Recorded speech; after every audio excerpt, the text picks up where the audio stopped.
Well, good morning folks, and welcome to another scenery review from Microsoft Flight Simulator 2020. Today we are in Ireland. It's Southern Ireland. We're at Cork International Airport. This is a new payware scenery by MK Studios. I had a brief look over it before starting this review, and it's very nice. Lots to talk about, one or two things that are missing, and one or two little issues here and there. But it's a lovely airport, very nicely done. So the download is just over a gig, 1.06, and it installs at 1.64 gigs into your community folder.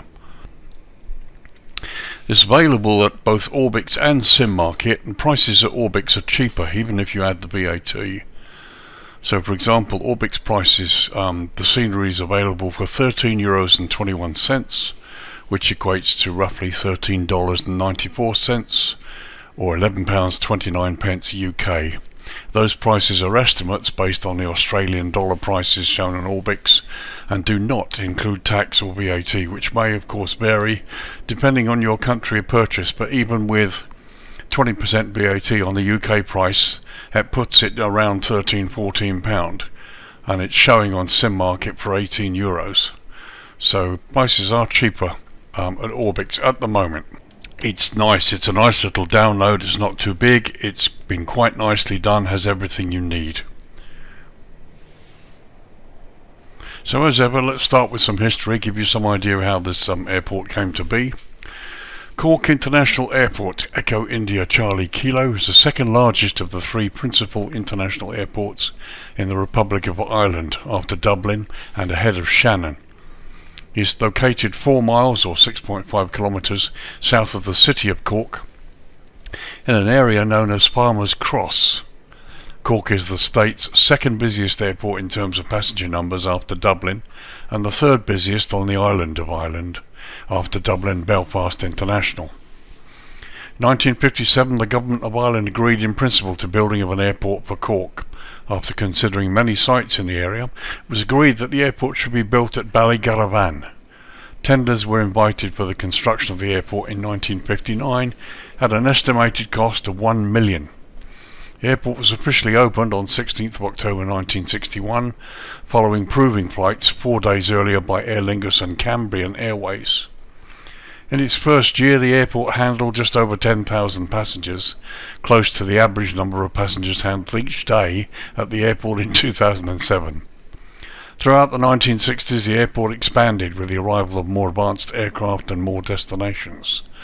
The first jet aircraft, a BOAC Comet, landed at Cork Airport on the 29th of March 1964. By 1969, Aer Lingus was operating into London Heathrow, Manchester and Bristol. From 1975 to 1978, the airport underwent expansion with the provision of a new departure arrivals halls, a new check-in area, office complex, information desk, duty office and executive lounge. The new extensions and facilities were opened in 1978. 1980s began with an extension of the main apron. New services to London Gatwick began, while Aer Lingus Commuter Division started a new domestic service to Dublin Airport. In June 1987, Ryanair commenced services at Cork Airport. By 1986, Phase 1 of the terminal expansion and development plan was completed, and in 1987 the main runway extension of 1,000 feet or 300 metres was completed and operational. Years 2000 to 2010 saw major expansion and development, including a new hotel, the Great Southern, and Air Arran opening a second base at Cork with new routes into and out of the airport. The Great Southern is now run by the Radisson Group and known as the Cork International Hotel. Major road upgrades were completed, a new multi-storey car park added, and while air bridges were not planned, none were built because the airlines had reluctance to pay for their use.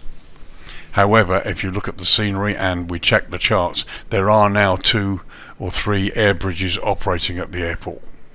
In 2005, Ryanair opened its second base at Cork Airport.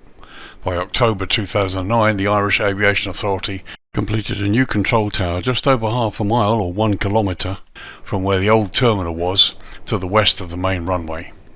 These days the airport features a main apron, cargo terminal and cargo apron, and provision for over 20 aircraft stands.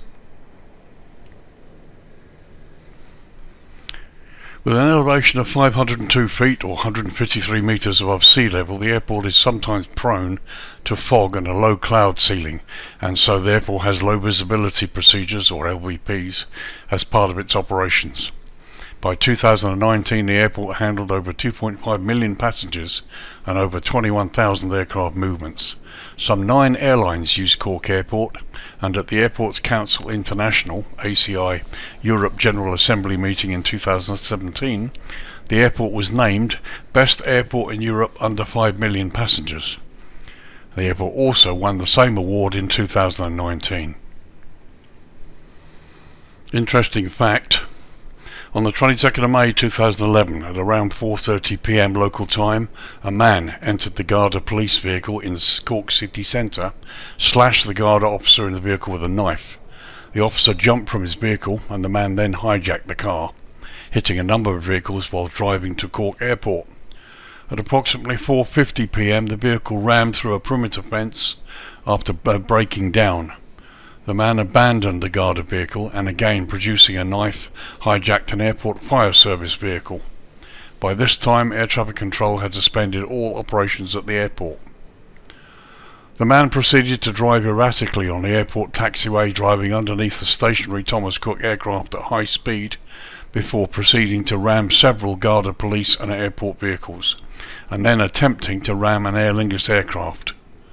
The hijacked vehicle stalled, halting just feet from an Airbus A320. Armed Garda officers finally subdued the man with a taser. Flights were resumed after the man was removed and the airport perimeter secured. So once again, I've lowered the lighting so you can have a look at the runways and the approach and navigation lays that are available here. So Cork Airport operates 2 main runways. Runway 1634, the longest, is 6,998 feet or 2,133 metres long and is made from asphalt. And that's the one we're looking at now. This is the runway 16 approach that we're now looking at. Runway 0725, the shorter one, is 4,298 feet or 1,310 metres long and is also made from asphalt. Runway 1634, the one we're looking at now, features high-intensity airfield lighting system, with runway 16 having version 2 option, which is the longer one here, that goes much further out. Both ends feature precision approach path indicators. As you can see, they've got 2, one either side of the runway there. Both runways 16 and 34 are ILS equipped, and this one, runway 16, is certified to category 2.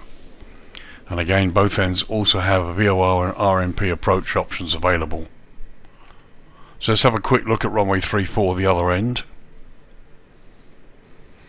So here we are looking at runway 34, the other end. Now runway 34 is supposed to have the high intensity lighting system version 1. As you can see, it's been given exactly the same system as the other end of the runway. Not that that's a problem, as I've said before many times.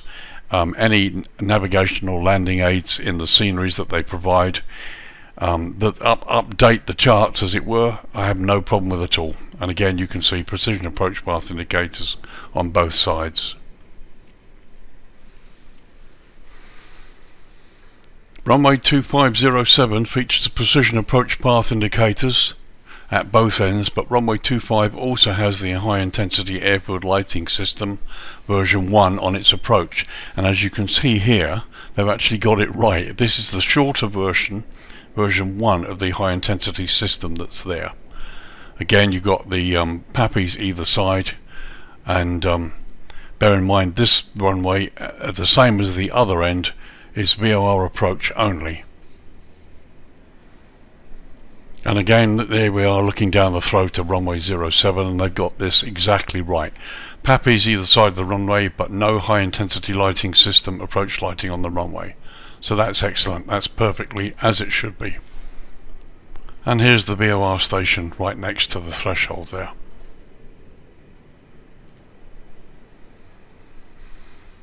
So there you go, there's some history of the airport. It's a lovely little scenery produced by MK Studios. Let's go down close up and have a look at what they've done and how well they've done it.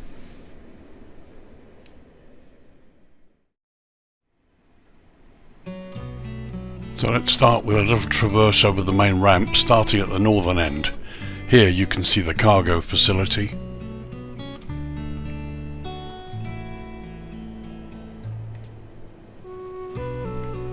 Buildings are nicely detailed. Here we go past the main terminal. As you can see, 4 stands, only 2 of them have jetways at the moment. This, I believe, is where the old terminal was, and you've got the control tower there and various buildings.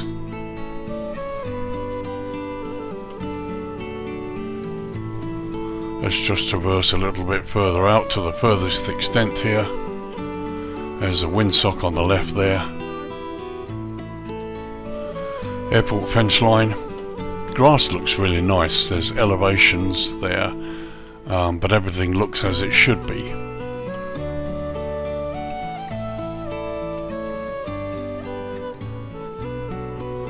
It's very nice. The general aviation area here has had some attention to detail. Buildings are nicely weathered there. Very nice. So let's start with a couple of static shots around the ramp here, so you can have a look at the details. This is the old building, control tower there up on the top left. We'll have a look inside in a minute. As you can see, plenty of static bits and pieces. The apron is nicely weathered, stands are clear, signage is good. There are lots of little things that are unique to this airport. Baggage containers, Irish green. Again, you've got coaches as well with the Aer Lingus logo on it. Let's have a little look at the control tower while we're here, see if there's anything inside. So there's a look from the outside, and unfortunately no work done on the inside. Just one thing I am noticing here, which is not a very good thing. Here you've got vehicles here on the runway, certainly on the main runway as well. This is 1634. Really shouldn't be any trucks going up and down here, so that needs to be sorted out. Wouldn't really like to land here and have a truck collision. So as you can see, nice little fire trucks, little animations. Buildings look quite nice, they're weathered. No development inside these buildings, unfortunately.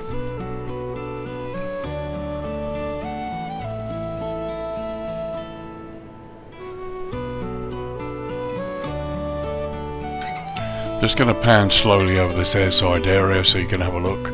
For those that are interested, there's the new PMDG 737 in Aurora colours. Flew that yesterday for the first time. Absolutely wonderful aircraft. Anyway, back to the scenery. Here you can see really nicely done. Buildings are really nice. Not all of them are developed inside. It's just the main terminal, which we'll look at in a minute. But lots of really decent models. Aer Lingus bus there. Very nice. Let's go landside. You've got this huge car park. There's the multi-story that I mentioned during the history discussion. Really nicely done. Very clear, crisp markings on it as well. Stairwell down there too.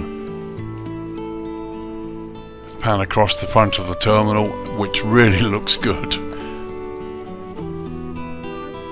You've got some cars positioned there, makes the place look a little bit lived in, as it were. So I'm just going to pan away slowly so you can see the signs. They all look really good.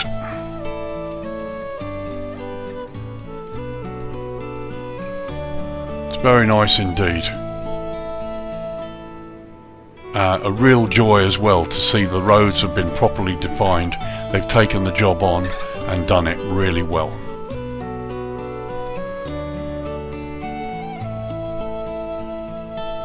As you can see, there's a lot to this airport. Here you've got the car rental agencies area. Loads of cars and all parked nicely. And there's the fence line as well, very nicely done. Wherever you look, it just looks nice. Very impressed with it. There are one or two anomalies. Here's the first one I spotted. You've got cars parked on the roundabout, which you really shouldn't have, I'm afraid. Now there you can see the road going out of the airport or leading into it, whichever way you want to look at it. And again, really impressed with the fact that it's been done pretty much all the way out, which is a real good job. However, somewhere along there are trees on the runway, on the roadway, which unfortunately doesn't help. But again, that's just nitpicking. It's not really going to bother you as a pilot landing in the airport. Let's go have a look at the terminal from landside and then inside. So as you can see, this area has been nicely done. It looks really good.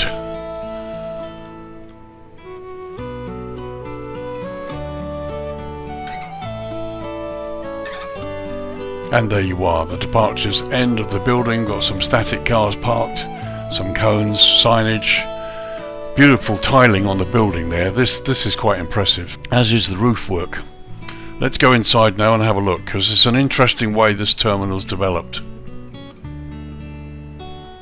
Okay, we've entered through the departures end through the doors we just looked at a second ago, and as you can see, you've got this long landside concourse. Here's looking in the other direction. Beautiful windows. Again, the effect is really nice. Now what worried me when I looked at this is that you can actually walk all the way around here to the front end of the terminal and look out on the ramp, and I was a bit bothered at the fact there's no security. But actually that front end is just kind of a place where people can go and look. It's not a departures end. Let's just take a quick look. So there you go. It's a whole sort of concourse that's not airside. It's a landside concourse that expands right to the front of the building, so you can sit and go and watch aircraft, which is really nice. However, in order to get airside into the departure lounge, you have to go up these stairs. Here you've got some wonderful check-in information boards, very nicely done, and there too. There's the security check I was worried about, that you seem to be missing, but is actually there. Okay, I've got a bit of flickering with the floor, but that may be my graphics style rather than the scenery.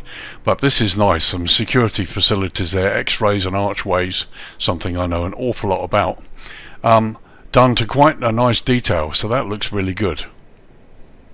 And having got through security, there's your airside lounge. Again, one vast expanse airside area with lots of seating. And here you've got the different gates. You've got various facades of shops. They're looking in the other direction. And quite a nice little facade there. This has been done quite nicely. The photograph looks quite realistic. There's a bar. Departures board here. 2 ATMs. More information boards. Very nicely done. And here's one of your gates, and what happens is you go down in this elevator to the lower floor where you go on to the aircraft via the jet bridge, and that's after the passengers, the inbound passengers, have evacuated the aircraft, come up the same jet bridge, and the doors are closed. So this is an interesting layout in the terminal here that prevents arriving and departing passengers mixing, which is a legal requirement. So basically passengers come off the aircraft, up the jet ramp to the floor below and go out through the exits, and then the departing passengers go through from airside here down in the lift and enter via the same jetway. Very, very nice little method, and nothing wrong with that at all. Again, it all looks really nice. Again, looking out through the glass, we're at midday here, about 12 noon, with bright sunlight, nice weather outside, so you can see the effect is really quite good. Just another look at downstairs area. Here you can see the jet bridges where the passengers come off, then disappear out through arrivals. So here we are on stand A out on the airside part. For those of you who haven't yet seen the 737-700 from PMDG, here it is. I'll just let you have a look, and some of the bits and pieces that come with it. As you can see, they have their own stairways, ground power unit, baggage dollies. There's also maintenance vehicles, and here on the same ramp you've got clutter as part of the scenery, Aer Lingus stairs and Aer Lingus baggage tug there. So a nice little close-up of the 737-700 there. This is Aurora colours, and this is part of the Virtual Airline Fly UK, one of the virtual airlines I fly for. But enough of that, let's just look at the airside area. Here you can see my aircraft parked here on one of the jetway gates. There are two of the four stands are equipped with moving jetways. The other two are not yet. Here you can see the airside road detail is looking quite good, and again we've got this lovely outside glass effect. And there, for example, you can actually look in through the glass. It looks really good. They've even got Aer Lingus coloured stairs here. Very impressed. The one thing that's missing, unfortunately, there are hoardings on the outside of the two jetways with the Aer Lingus in green, the Aer Lingus logo, which are missing from the jetways in this scenery. But again, just nitpicking, nothing serious. I haven't been to this airport in the real world, so they may well have taken them off, I don't know. But I was looking at images of the airport first to make sure how accurate this airport rendition is, and the images show Aer Lingus placards on the side of the jetways here. But not a problem. Just a little look down the roads there. As you can see, it's beautifully done. This is a lovely scenery. Lots of care has been taken to make sure this looks right. And there they've even got a moving, what I think they call it a man lift, basically used by painters and decorators and people to paint and do repair jobs. Like the lights here, very impressive. And again here, look, work on the concrete that makes this look really real. These are little things that just make the airport come to life. So just a little run landside towards the hotel. I talked about the Great Southern Hotel, which is now owned by the Radisson Group and just now known as the Cork Hotel. Here it is. Nice model. Nothing to write home about. It's not totally accurate. Some of the greenery is missing, to be honest. But and as far as I can see, there's no development inside the hotel. There's the same building from landside. Very, very nice. No problem at all. Little bit of photo scenery here and there that kind of spoils this a little bit, but again, I'm not going to go mad about that because the rest of it looks really nice. There's a higher level shot showing the airport layout and the car parking system, and as I said before, what I really like about this and other sceneries that have done the same is the fact they haven't just used photo scenery. They properly modelled the car parks with the lines and the roads here. All of this makes the scenery look really good and adds to it. Okay, you're going to turn around and say, well, yeah, I'm just a pilot, I'll be coming in here and parking up there and that's it. And you're absolutely right. But the things that make these sceneries come to life are the little things and the attention to detail like this. And again, the other thing I liked as well, they've done work on some buildings here, and they've completely modelled the road all the way out here as well to the main highway. So a quick aerial shot for you from the south looking north, and you can see this is another airport that's in a beautiful country location, lots of green and trees, and they're literally not very far from the city of Cork. Looks really, really nice. Okay, so let's turn the light down now and have a look and see how this airport is lit at dusk. Okay, it's 9:15 in the evening local time. Bear in mind it's close to summer, we're in the middle of May, and Cork is in the southwest of Ireland. We've got to a point here where we've just begun to turn the lights down. It's very hard in the new simulator here to get an accurate time. Obviously they use a slider, so you can't, for example, turn the time down minute by minute. It would have been nice to sort of reach a point where we could, just to the point where the lights just turn on. But anyway, this is dusk, the best that I can get it, and you can see lighting, it looks really nice. It's quite subtle, particularly worth looking at the side of the building here, the way the glass is lit. The ramp area looks quite good, and looking out towards the sea there's runway 25, and down there towards the threshold of runway 34, and again nice little subtle lighting around here that illuminates various bits and pieces. I think we've got Osobо globes here, but I'll have a look in a minute. Again, this isn't unfortunately terribly impressive. It's always nice to have moving vehicles, but not on a main runway, so that needs to be fixed. That for me is that's a showstopper for me, and it will be for many pilots who might come in and suddenly find they're confronted by a vehicle on the main runway. That needs to be changed. So let's get up to the terminal close and have a look now. Okay, that's a really nice shot, and I like the way the glass has been done there. You can see inside the building. It looks really quite nice. I probably want to have a closer look at the glass because these seams look a little bit unrealistic. Well, it might be me, I don't know, we'll have a look in a minute. This unfortunately doesn't work too well. Nice to have the flashing light, but it's not actually linked to anything, which is a pity. Would have been nice if they'd built just something to sort of hold the light. But as you can see, generally that looks really, really nice. Let's just get a bit closer. So here we are. When we get closer, it works better. Now you can see the struts that hold between the pane of glass, and it looks more realistic. As you get further away, they flicker. To be honest, this happens in a couple of their sceneries. The one that comes to mind is the Rovaniemi scenery in Lapland. The building is the same sort of thing, and had the same sort of flickering, where you've got extensive use of glass. But as you can see, overall this is a nice structure, very nicely done. The light sources are correct, plenty of light here. I mean, all of this looks really good. And looking in the other direction, very, very nice indeed. So overall that looks quite good there, very nice. Airside ramp area. Here's the cargo area. There's some lighting here on the buildings too, which looks really good. There's the multi-story car park. There's the hotel, which looks like it might be overdone. We're going to have a look at that. So we'll pass over the top of the terminal building. As you can see, the construction looks really good. Here we are with the roadways, plenty of lighting in the right place. And here we are coming up to Cork Hotel.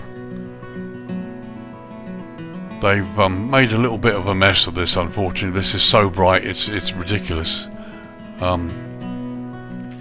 But I don't know, the guys maybe are still learning. Other developers would have done the job differently, but no problem. It's there, they've done it, they've included it and highlighted it, and I'm not going to say any more about that. It's there, and you know, it's a part of the scenery. As time goes on, their skills will get better, and they'll probably do this a lot better. So notwithstanding the photo scenery on the ground here, this is an example of how it would be looking better. Here you've got this building, and they've done here this little bit so it looks as though something's going on inside, but it's not overdone, and it looks quite nice. Whereas the hotel there really is just way overdone. But just a little criticism, apart from that, fine. So there's an overview of the landside area showing the car parks and the lighting. One or two Asobo globes around here, but I'm not really going to complain about that. It adds to the lighting and makes it look quite good. This building's quite tastefully done, and here you can see landside of the terminal is lit up. The roof looks really nice. Lots of good design on the roof. Let's get a bit closer to the landside terminal area. So here's what we looked at earlier from the high level shot, the side of the building. This looks really quite good. Various vehicles and bits and pieces here. Again, the road is nicely lit and the light sources are good. There's the departures entrance. You can see in through the glass doors. Signage is nice, plenty of cones, the vehicles look good. And generally everything looks really, really nice. So let's just quickly follow the roads out of the airport, because they've modelled them rather than left it to photo scenery, which is really, really nice. Very impressed with that. Okay, again, these cars need to be removed from the roundabout. And the other issue I've looked at on the right side, we just passed, there's some cars parked right up by the airside fence. That's not permitted. This airside fence is a legal requirement. It needs to be 2.9 meters high. It has to have airside signs, restricted red signs written on them, and there needs to be a clear way either side of the fence, 3 meters, which you have here, for example. So there should be nothing parked right up near the fence.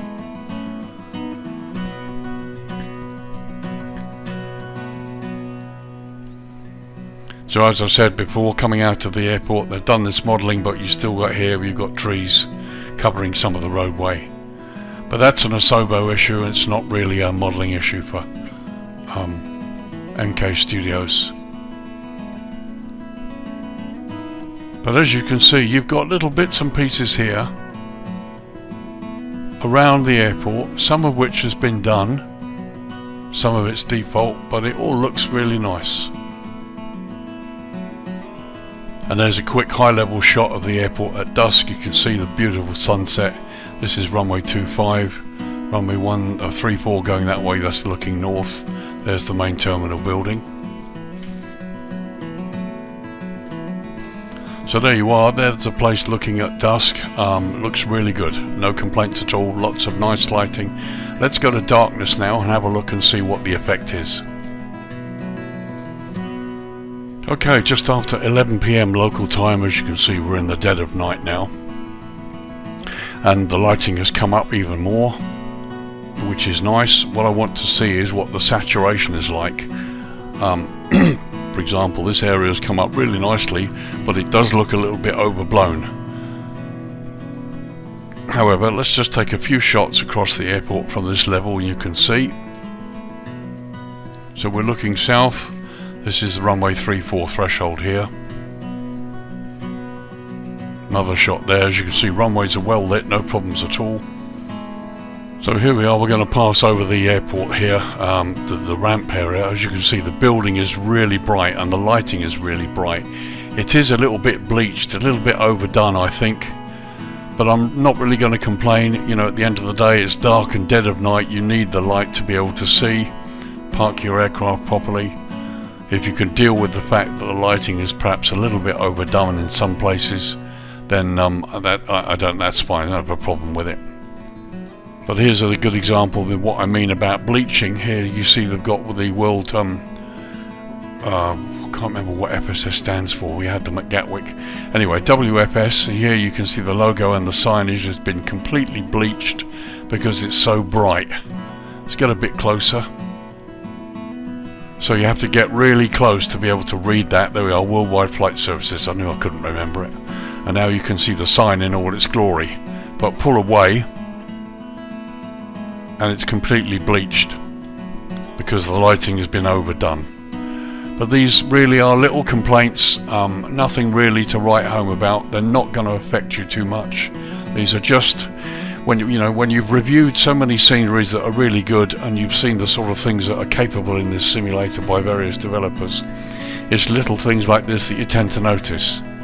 But there's a shot looking towards the hotel. There's the multi-storey car park in front of us, which is nicely lit, I have to say, and you can see the cars on all of the levels, which is quite impressive.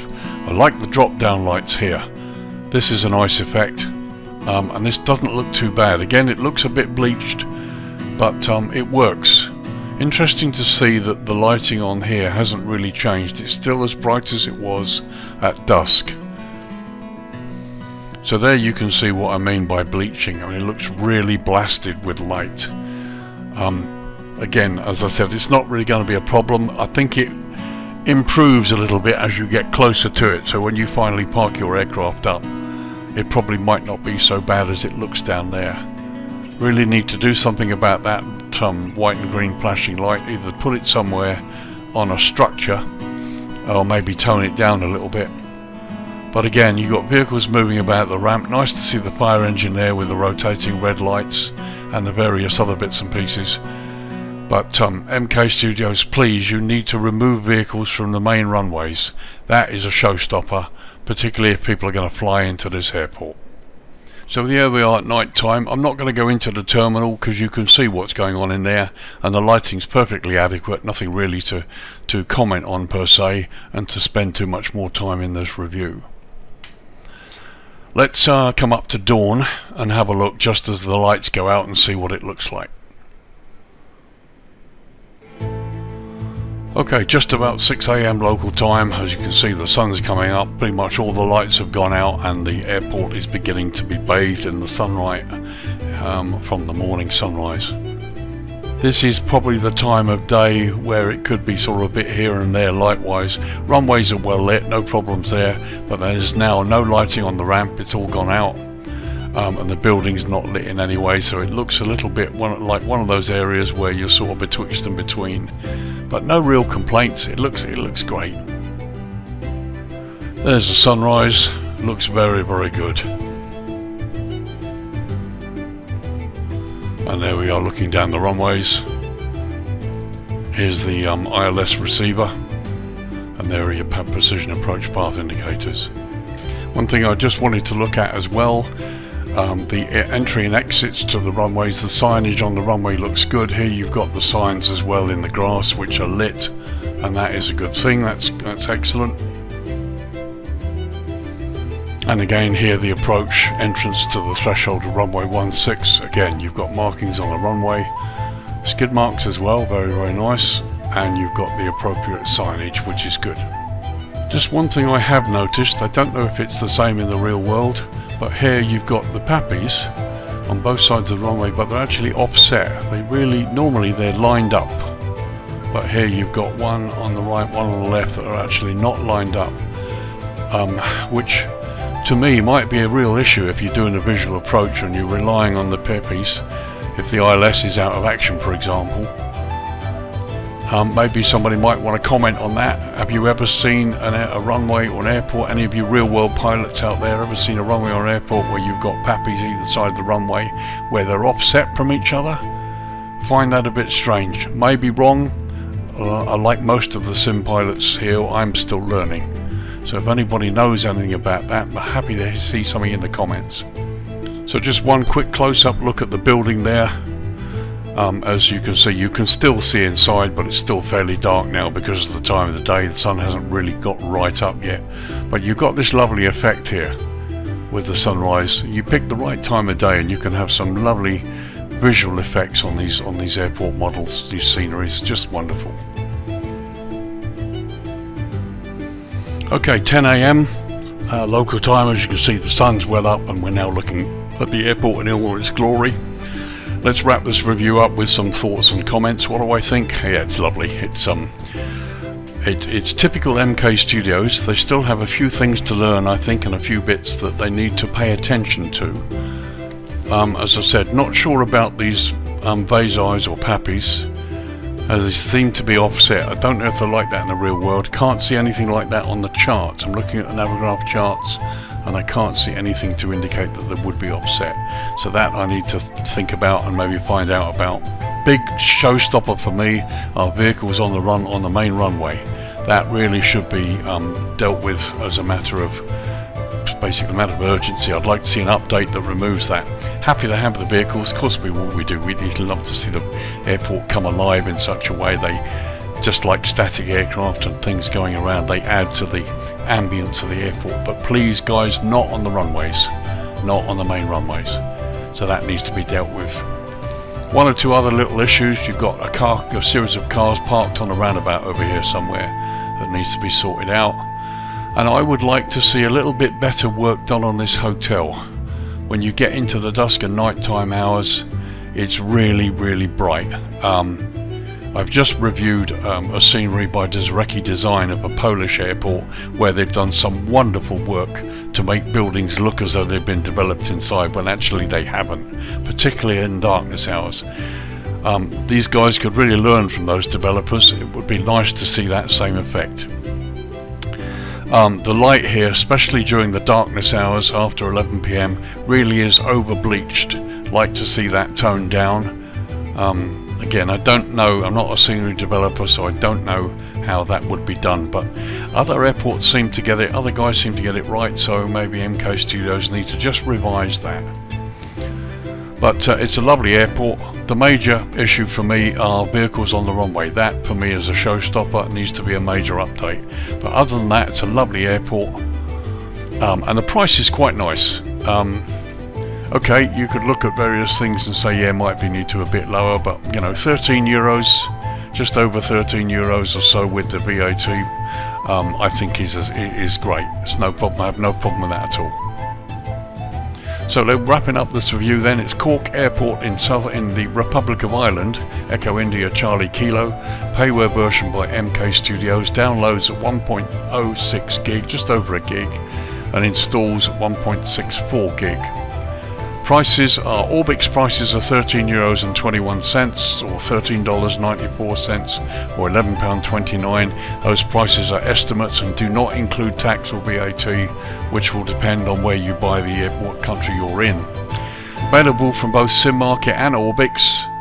Orbix prices include VAT. SimMarket prices include VAT. Orbix prices, you can see the VAT when you log in, and my sort of estimate is that the Orbix prices are a bit cheaper. But that's just my take on it. You may think otherwise. But no, it's great. It's a lovely airport, and to be honest, I think it's one of the first Irish airports I bought. I don't have Dublin or Shannon yet. Sort of the routes tend to be a bit short for me, but then maybe it's worth trying it. Cork might be a nice place to fly into. So this is Lise, your virtual airline pilot, wrapping up another review. I hope you've enjoyed it and learnt something from it. Guys, if you know anything about the precision approach markers being offset, I'd love to hear from you in the comments. And I'd love to hear any comments. I always respond and interact with my viewers, so I'm happy to discuss whatever you'd like to do. So thank you again for joining me on the review, and I will see you in the next one. Look out for my first PMDG 737 flight adventure coming up sometime soon, maybe next week. I've got some control issues to sort out, but I can tell you it's a stunning aircraft and it flies beautifully. You're going to love it. So thank you again. I will see you in the next review. This is Lee saying bye for now. Take care. Have a great week.